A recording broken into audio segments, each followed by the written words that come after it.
जय हिंद मेरे प्यारे साथियों। तो स्वागत है एक बार फिर से आपका मेरे YouTube चैनल पर दीपक कश्यप लेक्चर में। सो डियर स्टूडेंट्स, आज मैं लेकर आया हूँ आपके लिए क्लास 10th का मोस्ट इम्पोर्टेंट क्वेश्चन जो एग्जाम में काफ़ी बार रिपीट हुआ है। और ये क्वेश्चन हमने आर डी शर्मा बुक से लिया है और चैप्टर नंबर 9 का क्वेश्चन है। चैप्टर नंबर 9, ठीक है, सम एप्लीकेशन ऑफ ट्रिग्नोमेट्री से क्वेश्चन है। सम एप्लीकेशन ऑफ ट्रिग्नोमेट्री से हमने क्वेश्चन लिया है। ठीक है, देखो क्वेश्चन क्या कह रहा है कि the ratio of the length of a vertical road and the length of the its shadow is 1:3। तो यानी कि हमें देखो इसने क्या किया कि जो लेंथ ही है वर्टिकल रोड है हमारे पास और जो लेंथ है शेडो उसका रेशियो कितना है 1:3। तो सबसे पहले हम देखो ड्रॉ करते हैं वर्टिकल रोड। देखो वर्टिकल रोड इस टाइप से बनेगा, वर्टिकल डिस्टेंस है तो वर्टिकली आपको पता है कैसे बनता है, हॉरिजॉन्टली ऐसे बनता है, वर्टिकली सीधा लाइन में बनता है। ठीक है, अब यहाँ से देखो ये वर्टिकल अगर पोल है या वर्टिकल कोई भी रोड है तो ये किसी ना किसी ग्राउंड फ्लोर पर तो बनेगा। ठीक है, तो सपोज ये ग्राउंड फ्लोर है ना, एयर में तो नहीं बनेगा, हवा में तो नहीं बनेगा कोई भी पोल, है ना। तो यहाँ से देखो ये इसका ग्राउंड फ्लोर हो गया। अब क्या कह रहा है देखो कि the length of it shadow. अब देखो शेडो की बात कर रहा है।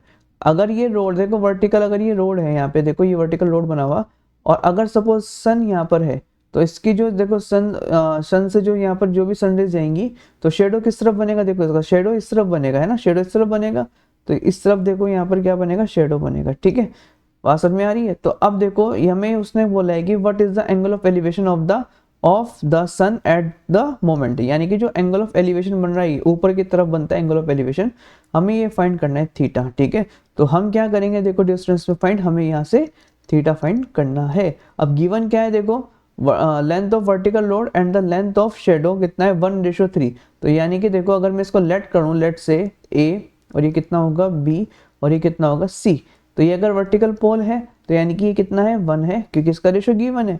और अगर ये क्या है देखो, अगर ये यहाँ पर देखो ये मैंने क्या बताया कि सन रेज यहाँ से पड़ रही है तो यहाँ से लेकर यहाँ तक देखो क्या आएगी, यहाँ पर सन रेज आएंगी। तो यानी कि यहाँ से लेकर यहाँ तक का जो डिस्टेंस है ये क्या होगा, यहाँ से वो कह रहा है कि ये लेंथ होगी, किसकी लेंथ होगी, शेडो की लेंथ होगी। ठीक है, तो यहाँ से लेकर यहाँ तक सनरेज जाएंगी तो ये क्या होगी, शेडो की लेंथ होगी। ये कितना होगा, √3 होगा। ठीक है, अब यहाँ से देखो अगर ये हमारा एंगल है और एंगल यहाँ पर टच हो रहा है तो ये क्या होगा, बेस होगा, ये बेस है हमारा। और ये क्या है, ये क्या होगा, इसका मतलब ये 90 डिग्री का एंगल है तो ये क्या होगा, परपेंडिकुलर। तो यानी कि बेस और परपेंडिकुलर हमें क्या बोलते हैं, गिवन है। और आपको ये पता है यहाँ से PBP HHB से इसको सोल्व करेंगे हम। तो यानी कि परपेंडिकुलर और बेस कहाँ पर यूज होता है, देखो ये यूज होता है 10 में। तो कितना हो जाएगा, ये हो जाएगा 10 theta is equal to perpendicular upon base. अब देखो यहाँ से ये हो जाएगा 10 theta is equal to perpendicular, देखो कितना डिस्टेंस 1, तो यहाँ पर 1 वैल्यू पुट करेंगे और बेस कितना है √3। तो ये कितना हो गया हमारे पास √3।